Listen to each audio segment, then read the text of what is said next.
Hello. Thank you guys for having me today. I'll be filling in for Caroline today, obviously. So I'll have a brief remarks here, and then we'll get to your questions. As you know, over the weekend, the president announced this Project Freedom, and the goal of it is to, frankly, if you want to talk about it, it's to rescue like almost 23,000 civilians from 87 different countries that are trapped inside of the Gulf and left for dead in the Persian Gulf by this Iranian regime. You know, for more than 2 months now, these innocent sailors and commercial crew members have been stranded out at sea because Iran is conducting something that's not just criminal. It's criminal for sure, but it's desperate and destructive, this blockade of the Straits of Hormuz. Nations from around the world, the overwhelming majority of whom are not even engaged in any military hostilities, are now at risk not just of losing their cargo, but the lives of their own citizens because of this blockade. These ships, you know, you don't leave a ship out there for this long. You start running out of food. You start running out of potable water, essential supplies, and they're at the mercy of this piracy. What it is, it's piracy. And not only that, but some of them have seen, you know, been opened fire on and rained down senseless attacks on several civilian ships already. So frankly, the way to put it, these are innocent bystanders. These are countries that and ships and so forth that have nothing to do with any of this, and nonetheless are being caught in the middle of it and being held hostage merely because Iran could do that, just as the regime brutally slaughtered tens of thousands of their own citizens for the crime of peaceful protest, because they're unhappy with the quality of life or the lack of quality of life in Iran today. And so they're sitting ducks. They're isolated, they're starving, they're vulnerable, and at least 10 sailors have already died as a result of the civilian sailors. So already many nations privately and some publicly have asked the United States to help free their ships and to restore freedom of navigation in the Straits of Hormuz and this critical artery of global trade. And so President Trump, as he always does, stepped up and answered the calls for their help. And he's directed the United States military to guide these stranded ships to safety, to provide a protective bubble under which they can operate and move product and get themselves out of there and out of harm's way. And this is the first step towards reopening the strait and bringing this regime's last-ditch act of economic arson, bringing that to a close. We're doing it not only because we were asked, but because we're the only ones who can. Only we have the power to sort of take the steps that we've taken now. Under this president, under President Trump, the United States will help our friends. We're going to stand up to rogue regimes like the one in Tehran, and we're going to be unashamed to use our power and our abilities to project military power in the service of our national interest above all else. Now, what's really important for you to report and for everyone to understand is this is not an offensive operation. This is a defensive operation. And what that means is very simple. There's no shooting unless we're shot at first. Okay? We're not attacking them. But if they're attacking us or they're attacking a ship, you need to respond to that. You're not going to let some fast boat come up on a ship and shoot it up. We're going to respond to it. And we've been successful at it. I don't know what the exact number is, but I know a number of those fast boats have now been targeted. And will continue to be if they pose a threat to our forces. We'll shoot down drones, we'll shoot down missiles, but it's defensive in nature. This is defensive. So if you hear stories about attacks and launching of firing back and forth, it's not back and forth. We are only responding if attacked first. This is a defensive operation, and that's what's occurring here. Just about the importance of the Straits for a moment. This is approximately a quarter of the world's oil trade, along with significant volumes of fuel and fertilizer that operate through the Straits of Hormuz. The Iranian regime cannot be allowed to dictate who uses this vital waterway. I don't think this is also being reported enough. Maybe you are reporting. I don't read everyone. I don't know many damn outlets here. I don't know who you all are, but I mean, I know who some of you are, but I don't know all of you are. But I will say this about it. This is an international waterway. Okay, this is an international waterway. And international law is very clear, and I love it because everybody always talks about international law, and this international law on this is very clear. International waterways, no country can control them. There is no international law that allows you to say, I'm going to put mines in an international body of water and I'm going to blow up ships that don't listen to us and try to go through. That's what Iran is doing. This is a criminal act. And someone needs to do something about it. Something needs to be done. It's completely illegal, completely illegitimate, and completely unacceptable. And that's why the United States military is guiding stranded commercial ships safely through the strait and is working to restore freedom of navigation and putting an end to these efforts to hold the global economy hostage. So far, as a proof of concept and as a proof of function, 2 U.S. flag merchant ships have successfully transferred the Strait of Hormuz in the first stages of this project, and they're now safely on their way. The U.S. military is deploying the necessary assets to extend this defensive umbrella over commercial shipping. But there should be no mistake. And as I said this already, this is a defensive operation. I want to reiterate that point. This is important to understand. If no shots are fired at these ships and no shots are fired at us, we're not firing shots. But if we're fired on, we will respond, and we will respond with lethal efficiency. The assets supporting this project, by the way, include guided missile destroyers, over 100 land and sea-based aircraft, multi-domain unmanned platforms, and 15,000 of the finest military service members on the planet. These forces have already destroyed, as I told you earlier, I thought it was 6, it's 7 Iranian fast boats that failed to heed our warnings. And by fast boats, we're talking about, some of these things look like Boston whalers. Okay, so these are not like Navy ships. But nonetheless, they come fast at these boats, try to swarm them, try to harm them. We're not going to let that happen. So 7 of them now sit at the bottom of the sea, along with, by the way, the rest of Iran's Navy. That's where you can find their Navy today. And we're going to continue to systematically clear this passageway through the straits to restore freedom of navigation. Now, while this project steadily progresses, Operation Economic Fury, continues to impose maximum pressure on the Iranian regime and what remains of their already frail economy. Today, inflation in Iran is 70%, and their currency is in total and complete freefall. U.S. sanctions enforcement is stepping up. It's moving in lockstep with the naval blockade to degrade Iran's capacity to generate, to move, and repatriate revenue. It directly targets the regime's primary revenue lifelines. The blockade alone is costing Iran as much as $500 million a day in lost revenue. 90% of total Iranian trade has been halted, causing permanent damage to Iran's oil infrastructure as wells are forced to shut in. Again, all of this is in response to their piracy. Okay, it cannot be that you have these straits and they blow up any ship that moves and the only ships that get to go through are theirs. You can't have a situation in which the straits are closed to everyone else, but they benefit from the piracy. That can't happen. That's why the blockade is in place, and that's why these sanctions are crippling them. Any foreign financial, and by the way, Treasury is now identifying and cutting off every dollar of revenue that's flowing to this regime. And so, look, any foreign financial institution or commercial actor that enables Iran's sanctions evasion is going to face secondary sanctions exposure and a loss of access to the U.S. financial system. As President Trump has said, and the facts clearly bear out, the United States of America holds all the cards. There is no scenario here in which if they decide to join a ladder of escalation, they wind up getting the last say. But our preference is for these straits to be opened to the way they're supposed to be opened, back to the way it was. Anyone can use it, no mines in the water, nobody paying tolls. That's what we have to get back to, and that's the goal here. Every day the conflict continues, however, our leverage on Iran will continue to increase, and their position will continue to weaken, especially as the blockade really begins to bite in conjunction with the sanctions. So, look, the time's come for Iran to make a sensible choice. And it's not easy for them to do that, obviously, because they have a fracture in their own leadership system. And apart from that, I mean, the top people in that government are, to say the least, they're insane in the brain. And so we need to address that, and it's difficult because it's hard to get past that in their system. But it's important for them to make a sensible choice and the one that's right for their people. The president, our president, has proven time and again that his preference is peace. But Iran must accept the reality of this situation and come to the negotiation table and accept terms that are good for them but ultimately good for the world. The diplomatic path, if there's a real diplomatic path, I'm not always going to be one, but if there's a real diplomatic path and we continue to explore it, Steve and Jared are working on that very hard. If there is one there, it could be one that leads them to reconstruction, to prosperity, and to stability, and to not posing a threat to the world. The alternative is growing isolation, economic collapse, and ultimately total defeat. I know what the right choice is for Iran. I hope that the people over there making decisions will make the right one.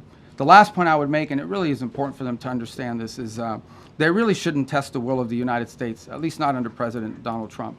He has proven time and again that he will back up what he says. And if they test him, ultimately they will lose. The hard way, the easy way, the long way, the short way, they will lose. And with that, it's time for your questions. So, Catherine, why don't we start with you first? Hi, Catherine Herridge. I'm an independent journalist. Secretary Rubio, have you seen any recent indications that Iran is willing to give up its nuclear weapons program that is credible, verifiable, and that would lead to an immediate de-escalation? Well, look, this is a long-standing problem for them, right? I mean, they have wanted, they have always said they don't want a nuclear weapon. That's because they've always said that, they just don't mean it. And why do you say, well, how do you know they don't mean it? Well, we don't mean it because they're doing all the things and historically have tried to do all the things that you do if you want a nuclear weapons program. For example, they innovate and try to innovate long-range delivery missiles that now, in some cases, are capable of reaching much of Europe. They build these large underground centrifuges for enrichment activity. There are countries in the world that are involved in the enrichment business, but these guys do it in mountains and in caves and in hiding. They've always had secret components of their nuclear program undisclosed to the world. And we know for a fact that they retain highly enriched uranium at 60%, that they did so. And that has no civilian use, none, zero whatsoever. So they have an opportunity here to agree to something that will make it clear that they're not interested in one thing is to say we don't want a nuclear weapon. Another thing is to do the things that prove you don't want a nuclear weapon. By the way, if what Iran wants is a civilian nuclear program for power plants and stuff like that, there are a lot of countries in the world that have that, and they don't enrich. They import the enriched material. You know, they could have that if that's what they wanted, but they're not acting like that's what they wanted. They're acting like they want a military, nuclear program. That's unacceptable. So that's the process we're engaged in now.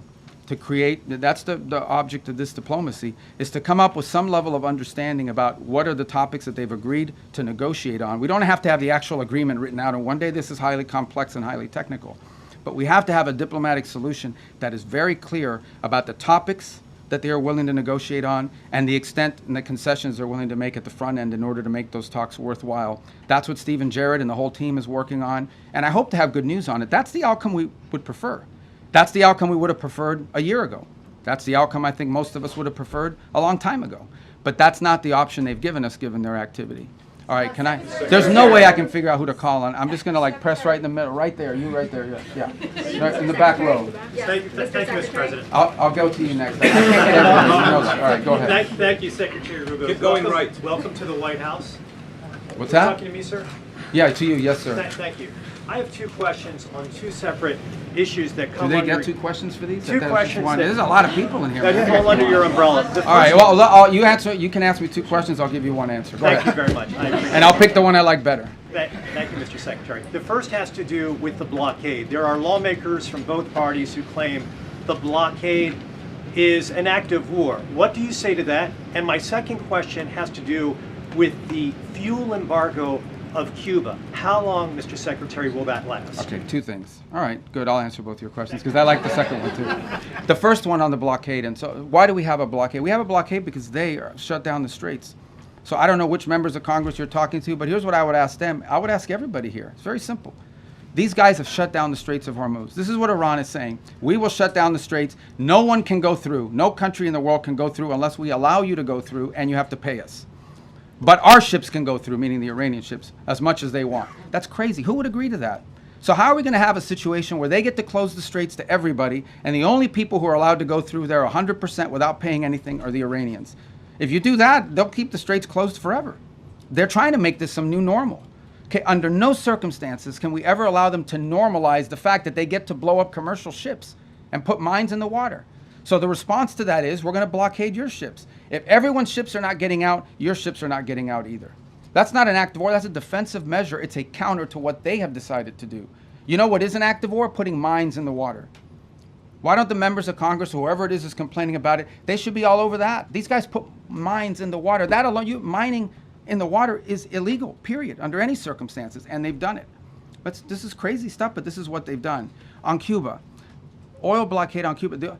There's no oil blockade on Cuba per se. Here's what's happening with Cuba, okay? Cuba used to get free oil from Venezuela. Used to give them a bunch of free oil. They would take like 60% of that oil and resell it for cash. It wouldn't even go to benefit the people. So the only blockade that's happened is the the Venezuelans have decided we're not giving you free oil anymore. And you can only imagine nowadays, the way oil prices are, no one's giving away free oil, much less to a failed regime. So the problem with Cuba is worse, okay? Their economic model doesn't work. Doesn't work. And the people who are in charge can't fix it. And the reason that I can't fix it is not just because they're communists, that's bad enough, but they're incompetent communists. The only thing worse than a communist is an incompetent one.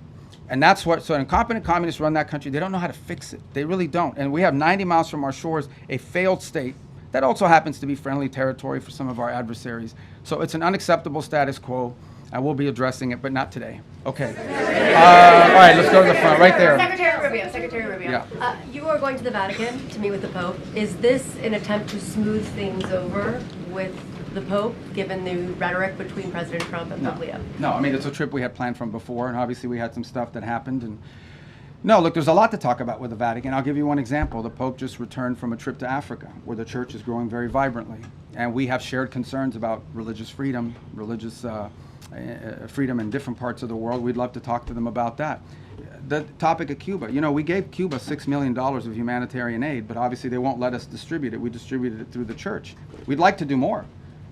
We're willing to give more humanitarian aid to Cuba, by the way, distributed through the church, but the Cuban regime has to allow us to do it. They won't allow us to give their own people more humanitarian aid, and we're willing to do it through the church. So there's a lot to talk about. And the president recently said that the Pope is endangering a lot of Catholics as a result of his rhetoric around the Iran war. Is that a sentiment Well, I you don't agree think that's with? an accurate description of what he said. I think what the president basically said is that Iran can't have a nuclear weapon because they would use it against places that have a lot of Catholics and Christians and others for that matter. It goes back to the central point. I think the president, without trying to speak for him, but I think I can characterize it this way. He doesn't understand why anybody, leave aside the Pope, the president, and I, for that matter, I think most people, I cannot understand why anyone would think that it's a good idea for Iran to ever have a nuclear weapon. Look what they're doing with the Straits right now. They're holding the whole world hostage. They have these sailors, you know, on commercial ships that are going to starve to death out there. They don't care. They don't care that this is melting down the economies around the world, even of their own allies. This is what they're doing with the Straits. What do you think they would do if they had a nuclear weapon? They would hold the world hostage with that nuclear weapon. That's what they would do. They would do exactly to the world with a nuclear weapon what they're doing now with the Straits. And I think the president's point is how anyone cannot see that as an unacceptable outcome and an unacceptable risk is beyond him. It's puzzling. And someone has to do something about it. The difference between this president and like the 6 presidents that preceded him were that he's the only one that's actually been willing to do something about it. Everyone says Iran can't have a nuclear weapon, but you got to do something about it at some point. And he's been willing to address that threat. And that's what he promised he would do when he got elected, by the way, is address threats like this. Secretary.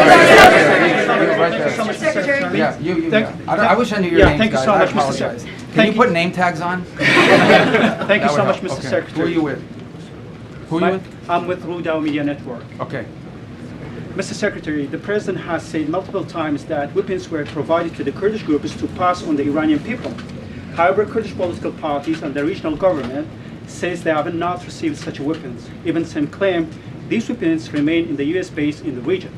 Can you clarify who those weapons were given to and whether you intend to retrieve them or still want to pass to the Iranian people? Yeah, look, ultimately, what the president is expressing, and I think has repeatedly, is he wished the Iranian people had, you know, look, he's heartbroken by these images. You think about it, you're an Iranian, okay? You're unhappy that your economy doesn't work for you.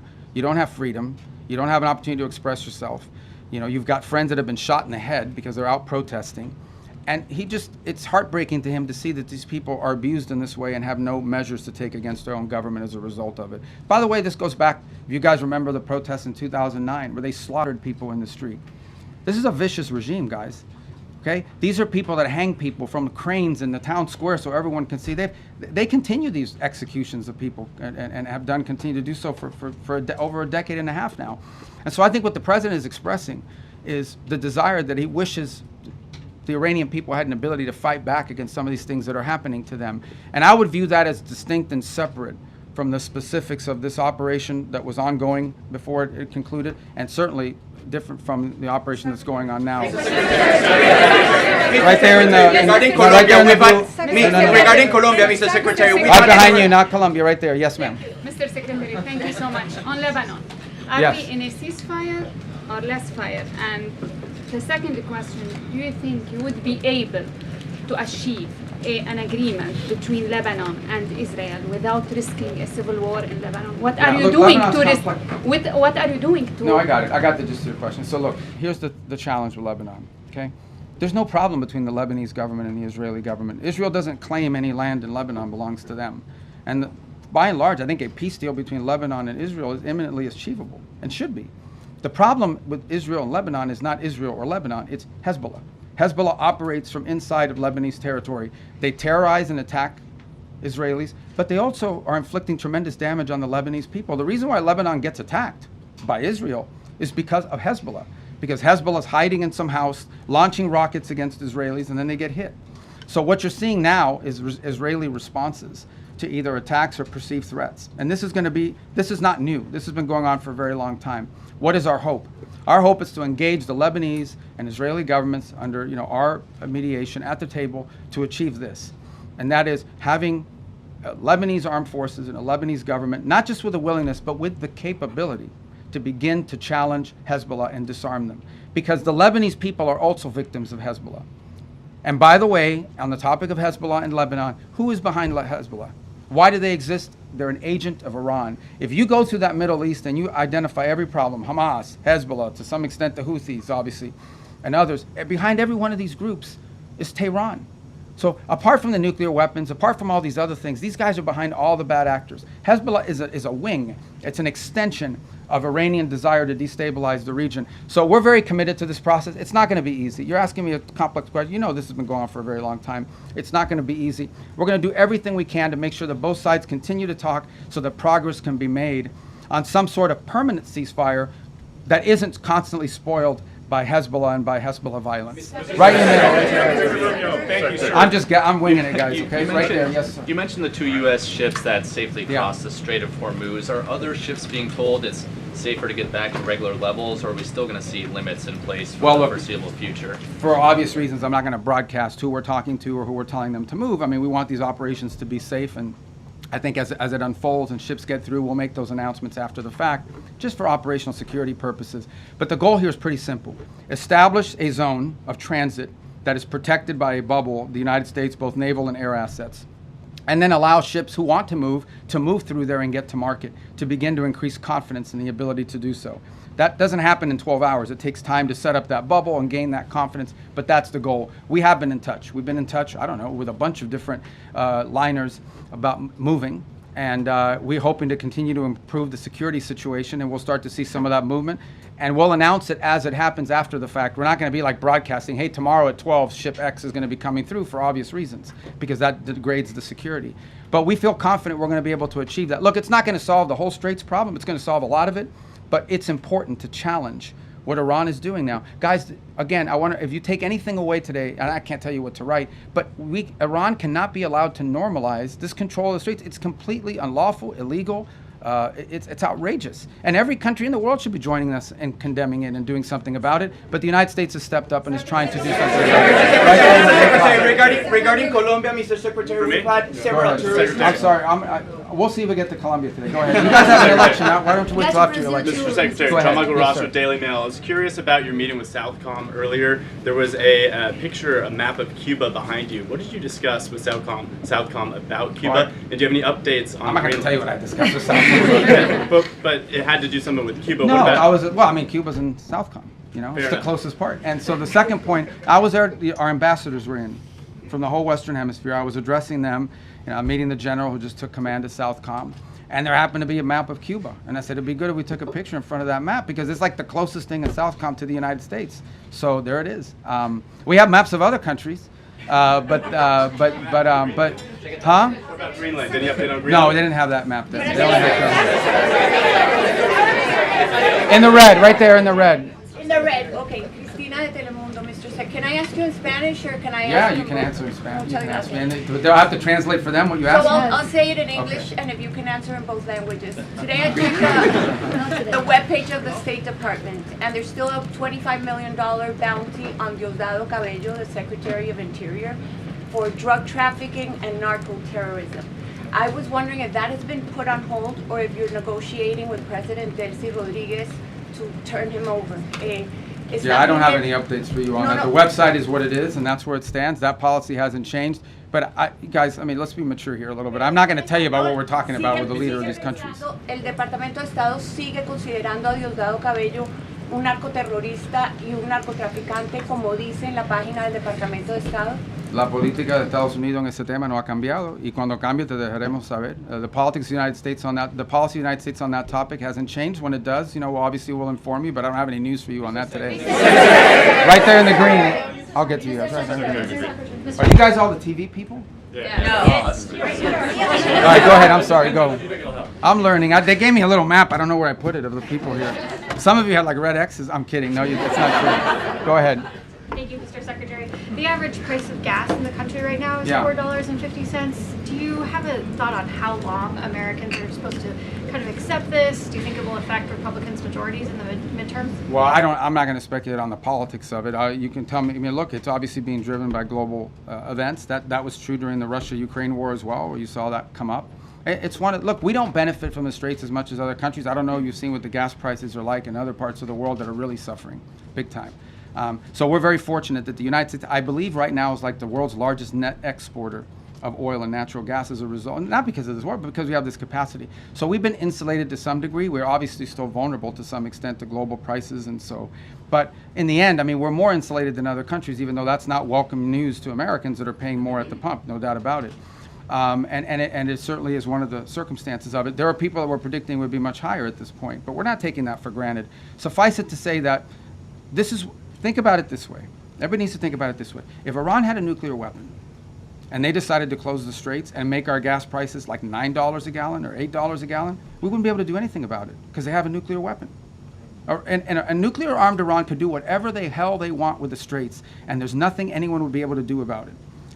And that's one of the many reasons, apart from like the massive loss of life in a nuclear strike, why Iran can never have a nuclear weapon. I mean, so this is an example of, if they had a nuclear weapon, they closed the straits and they would tell the world, what are you going to do about it? We have a nuclear weapon, we can attack you with it.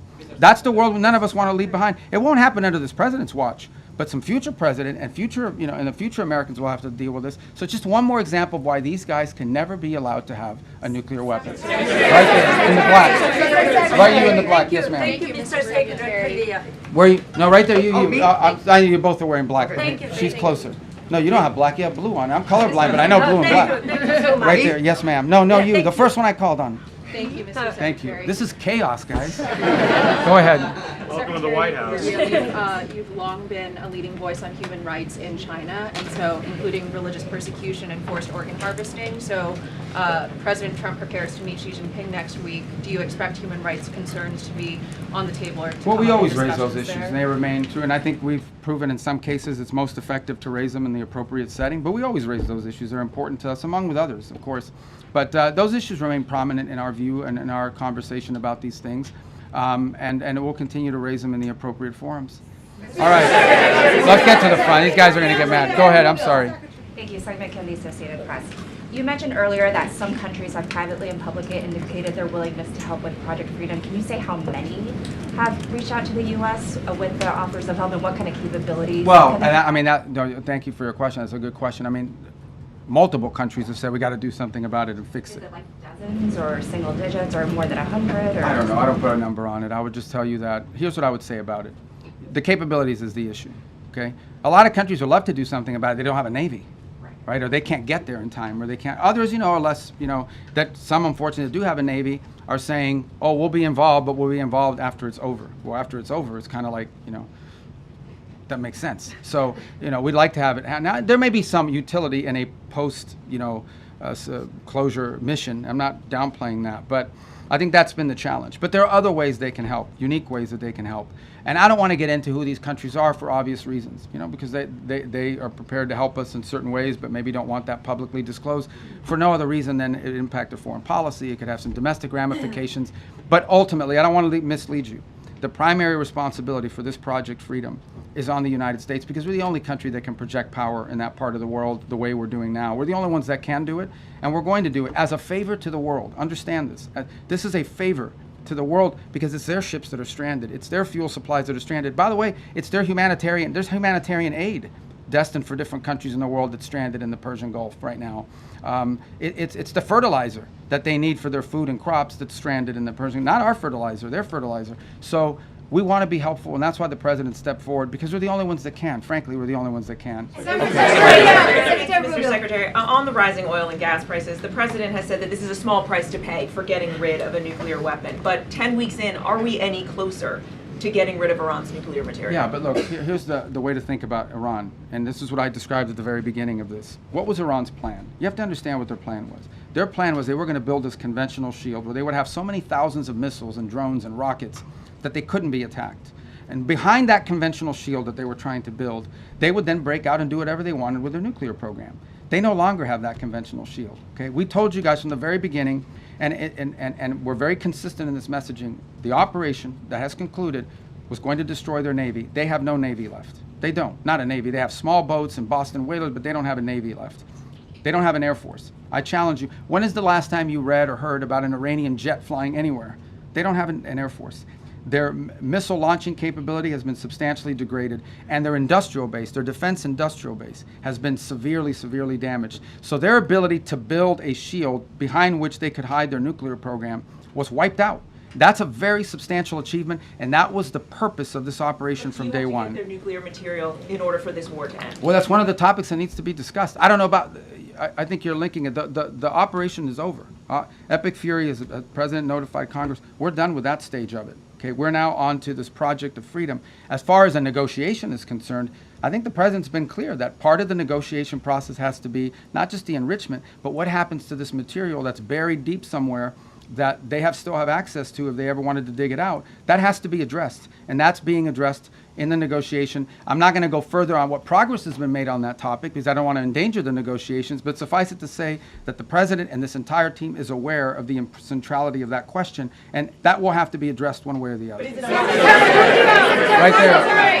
Right there. Yes. Thank you. Secretary, I have another two-part question for you. Okay. First, are you taking part in those negotiations that you just detailed there? And then secondly, President Trump has made it clear that the U.S. doesn't rely on the Strait of Hormuz. So why should Americans even care about Project Freedom and these shipping tankers going through? Well, I think on the second point is the one I want to address first, and that is why should Americans care and why it matters to us? Because ultimately these things have an impact on the global economy, which ultimately has an impact on our economy in the long term. That's number one. Number two, because if we live in a world where a rogue state like this Iranian regime is allowed to claim as a new normal control over international shipping lane, it will not be long before you see that happen in multiple shipping lanes around the world. I can identify for you six or seven vital shipping lanes around the world that some countries can decide, guess what, if Iran was able to do it, we're going to do it too. We're not going to start charging tolls. And it'll get closer and closer to us. That's unacceptable. We cannot live in a world, there's a lot of time and energy been invested behind the idea that international waters are free for the free flow of goods. The stuff we make in this country and export has to go through international shipping lanes. And for us to live in a world where a country can decide, now we own the international shipping lane and you have to pay us if you want to use it, that is a normal that we will never be able to accept. And that's what the Iranians are trying to get us to do. So we're doing two things about it, and we haven't talked about the second one enough. The second thing we're doing is we're going to the UN. Everybody loves the UN, right? We're trying to go to the UN, and we're saying, okay, countries of the world, condemn this. Say that it is wrong for you to put mines there. It is wrong for you to shoot at commercial vessels. Guys, that's what we're talking about here. These guys are bombing commercial vessels. They're not bombing naval vessels. They're bombing commercial tankers. It's just outrageous. That needs to stop, and it needs to end. And if it doesn't, then the world should be diplomatically and economically isolating Iran as well. But if we live in a world where global shipping lanes can be taken over by countries, that'll have a direct impact on Americans in the short and the long term, and we can't let it start by Iran doing it. And we're the only ones that can do anything about it. All right. Right there in the green. Go ahead. Yes. Mr. Secretary, does the president intend to press Beijing on its Taiwan policy when he visits China next week? I'm sure Taiwan will be a topic of conversation. It always is. As you know, we understand the Chinese understand our position on that topic. We understand theirs. And I think both parties, without getting ahead of myself of what will happen in the talks, but I think both countries understand that it is neither one of our interests to see anything destabilize happen in that part of the world. We don't need any destabilizing events to occur with regards to Taiwan or anywhere in the Indo-Pacific. And I think that's to the mutual benefit of both the United States and the Chinese. Secretary, Kara Castanova from Lindell TV. Thank you for taking my question today. How does the State Department... What happened? Why is everybody giggling? What happened? You guys... Oh. I'm sorry. Are they mean to you? No, they're not mean. Oh, okay. I don't think they are. I hope not. But I'm Kara from Lindell TV, and nice to ask you a question today, sir. How does the State Department interpret the president's recent remarks when he said, quote, the Iranian people need to have guns, and I think they are getting some guns, end quote. What did he mean, and do those comments relate to any ongoing or potential U.S. actions like supplying those weapons? Well, I think it goes back to the question I was asked a moment ago. I think the president thinks it's heartbreaking that the Iranian people are abused by this regime the way they are. In the end, I mean, this regime is not, guys, I know, I've said this, I think I said this in my hearing before the Senate when I got confirmed. I don't know of any country in the world where there's a bigger difference between the people and the people who run the country. Okay, this country is run by radical Shia clerics. And that's not what Iran and the Iranian people are. Now, they may be Shia, but they're not radicals and they're not clerics, and they just want a normal life and a regular life, and in many ways a very cosmopolitan country with an incredible history and incredible legacy and the like. So there's this huge divide between the people of Iran, whom we sympathize with, and who the president sympathizes with, because they're the ones suffering. Look, the world is a victim of Iran, okay? The world is a victim of Iran because they're terrorists, because of what they're doing now in the Straits. But the people of Iran are daily victims of the regime, and the president has deep sympathy for what they're going through. And I think he's just expressing that sympathy and that frustration that they don't have the ability to do more to get rid of this regime that has crushed this country and isolated it from the world, which is a country that shouldn't be isolated from the world because its people are phenomenal. All right. I wish I had like a dice. Go ahead. Yeah. No, right there, because I'm going to Italy. Voy a Italia. Déjame hablar con el señor. Okay. He's Italian. I know him. He used to cover Capitol Hill. You're Italian, right? For many years. For many years. Okay. Daniele Compatangelo. Thank you, Mr. Secretary. So I have two short questions for you. Oh, damn, two questions. First, as you head to the Vatican and Italy, how do you view the Pope's global role amid current geopolitical shift? And what are your objectives in Italy? Is this trip tied to recent remarks by the President suggesting Italy has not been supported as expected? And the second one is about the Hezbollah in Lebanon. On a recent interview on Fox News, you raised some concern about stronger vetting within the Lebanese armed forces. What do you make? Can you elaborate a little bit? I've answered the first one about the Vatican. Look, I mean, the Pope is obviously the vicar of Christ, is a Roman Catholic, but he's also the head of a nation state, and it's an organization that has a presence in over 100-something countries around the world. And we engage with the Vatican quite a bit because they're present in many different places. I've already outlined to you two examples. We worked with the Catholic Church on the distribution of humanitarian aid in Cuba. We share with the Catholic Church a concern about the destruction of religious liberty, the persecution of Christian minorities, and also, the challenges that are being faced by Christians in Africa, where the Pope just recently visited. So we have a lot to talk about with them, and I engage with them quite a bit on that front. So the trip is really not tied to anything other than the fact that it would be normal for us to engage with them, and other Secretary of States have done that in the past. On the second point about Lebanon, also a question that was asked earlier. And what was the Italian part? About the expectation that the President... Oh, no, look, I mean, the Italians have been involved for some time in training the police and in training their forces, so we'd love to hear their input on it. And in the way, look, we welcome everybody's help eventually. What has to happen in Lebanon, what everybody wants to see, is that you have a Lebanese government with the capability to go after Hezbollah and take the Hezbollah apart. There shouldn't be a Hezbollah and a government. There should be a government. Everyone should fold underneath it. And if we do that, then there will be peace between Israel and Lebanon. But we have to build the capacity of the Lebanese to do it. And I think Italy could be helpful in that regard. All right. Did I call on you already? You already got a question? In the green? Did I call on you already? No. Okay, all right. Go ahead. You mentioned the UN resolution that Yes. you announced today. Can you talk about what the goal is with that resolution? And there was a similar one last month that was vetoed by China and Russia. You spoke to the Russian foreign minister. Do you have an assurance that Russia will be on board with this now? Well, we don't know. Resolution? Look, I mean, everyone wouldn't want to see this vetoed again, and then we've made some slight adjustments to the language, but I don't know if it'll avoid a veto or not, but the language isn't very complicated. And I think it's a real test for the UN, right? As something that functions that can solve global problems. What is the purpose of the UN? The UN was supposed to be a place where you could peacefully resolve global conflict. Right now you have a country who is unlawfully, criminally, and illegally taking possession of an international waterway and blowing up commercial vessels and putting mines in the water.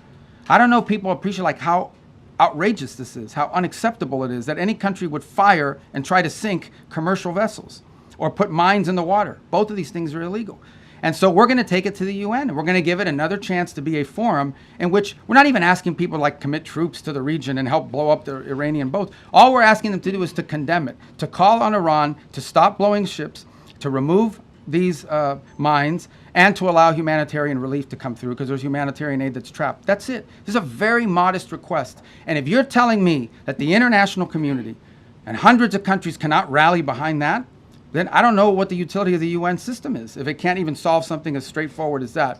And I think to both the Chinese and the Russians, I would argue and have argued that it is in their interest for that resolution to pass and for pressure to be brought on Iran, because it is in their interest not to see international waterways, including the Straits of Hormuz, be closed down and cause economic chaos to dozens and dozens of countries around the world. Okay. Back row, yellow tie. Back row, Secretary, yeah. With CBN News, you've had a deep faith for God and country. At the end of the day, with all that you've been involved in, keep going. You've been extremely busy. Go ahead, I'm sorry. As we all know. I got to ask you, what is your hope for America at a time such as this? My hope for America? And how do you personally deal with that? Yeah, look, I mean, my hope for America is what it's always been. I think it's the hope I hope we all share. We want it to continue to be the place where anyone from anywhere can achieve anything, where you're not limited by the circumstances of your birth, by the color of your skin, by your ethnicity, but frankly, it's a place where you are able to overcome challenges and achieve your full potential. I think that should be the goal of every country in the world, frankly, but I think in the U.S., we're not perfect. Our history is not one of perfection, but it's still better than anybody else's history, and ours is a story of perpetual improvement. Each generation has left the next generation of Americans freer, more prosperous, safer, and that is our goal as well. But it is a unique and exceptional country, and as we come upon this 250-year anniversary, I think we have a lot to learn and be proud of in our history. It is one of perpetual and continuous improvement, where each generation has done its part to bring us closer to fulfilling the vision that the founders of this country had upon its founding. So, thank you. All right. I have time for 2 more questions.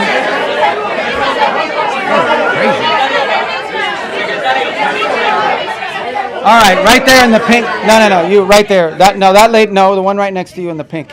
No, the pink. I'm sorry, but I pointed at her. I need to get a laser pointer and just go.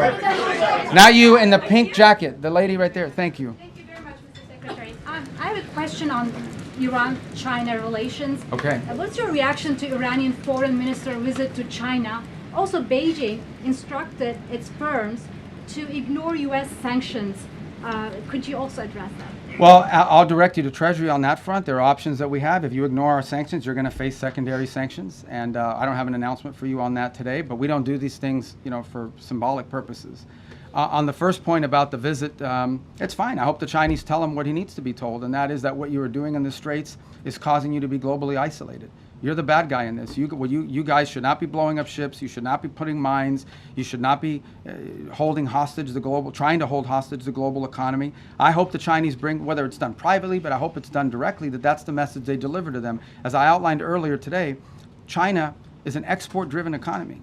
Okay, I'm not here to speak on behalf of what's in the best interest of China, but it's obvious. China is an export-driven economy. That means they depend on other countries to buy from them.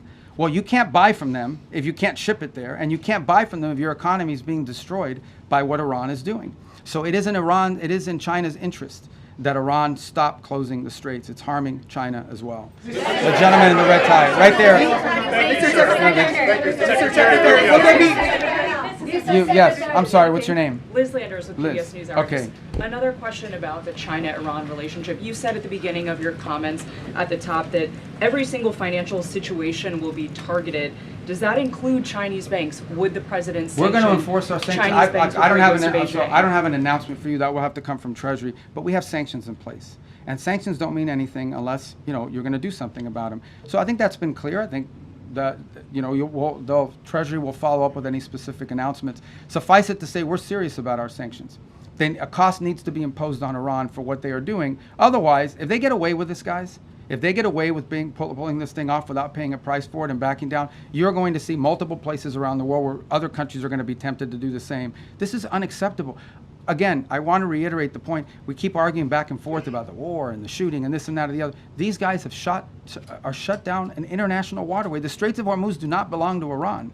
They don't have a right to shut it down and blow up ships and lay mines. And that's what they've done. That needs to be addressed. Otherwise, and it cannot be normalized. Under no circumstances can we live in a world where we accept, okay, this is normal. You have to coordinate with Iran. You have to pay them a toll in order to go through the Straits of Hormuz. Not only is that unacceptable in the Straits, you're creating a precedent that could be repeated in multiple other places around the world. The whole world should join us in this condemnation, and the whole world should join us in doing something about it, by the way. It shouldn't just be us. We're hoping to get countries. We're going to give them a chance to do something about it at the United Nations. All right, my last question.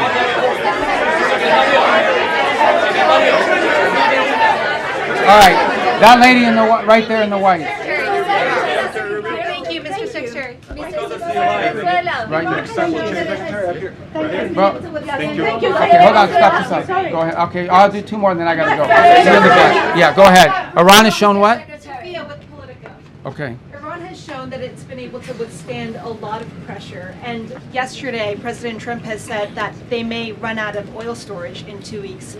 Do you believe that that will be the thing that gets them to the table to give up their nuclear ambitions? And if not, what will be that thing? Well, look, they're suffering devastating damage to their economy. You're right, but it's not that they're able to withstand pressure, it's that they don't care that their people are suffering. You understand, right? There's a difference between we can withstand pressure and we actually don't care. Now, I think there are people in their system that care more than others.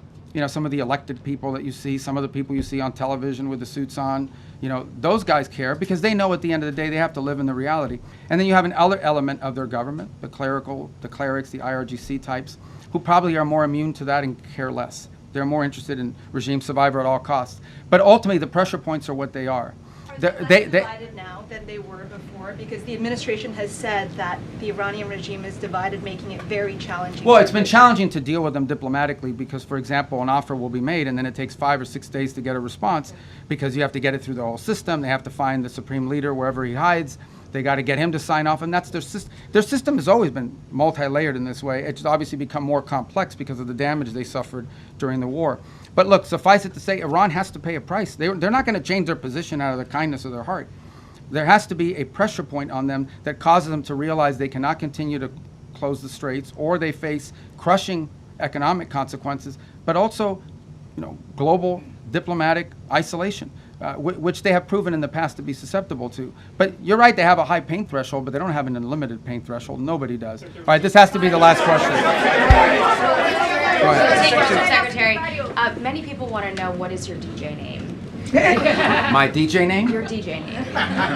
You're not ready for my DJ name.